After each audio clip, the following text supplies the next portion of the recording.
सोलापुरात देवदर्शनासाठी आलेल्या भाविकांच्या वाहनाला अपघात झाल्याने 4 भाविकांचा अपघाती मृत्यू झाला आहे। पंढरपूर मंगळवेढा रस्त्यावर शरदनगर जवळ भीषण अपघात झाला। कंटेनर आणि क्रुझर वाहनाची समोरासमोर जोरदार धडक होऊन 4 भाविकांचा मृत्यू झाला असून 6 जण गंभीर जखमी झाले आहेत। या घटनेमुळे परिसरात एकच खळबळ उडाली आहे। तुळजापूर आणि अक्कलकोट येथे देवदर्शन करून परत येणाऱ्या भाविकांच्या वाहनाला हा अपघात झाला आहे।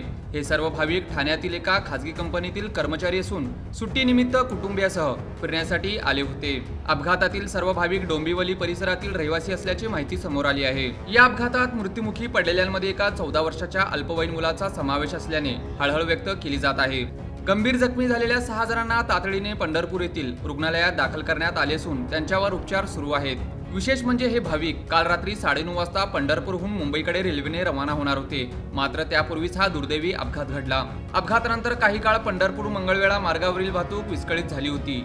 या घटनेची माहिती मिळताच पोलीस घटनास्थळी दाखल झाले असून अपघाताचे नेमके कारण शोधण्यासाठी पुढील तपास सुरू आहे।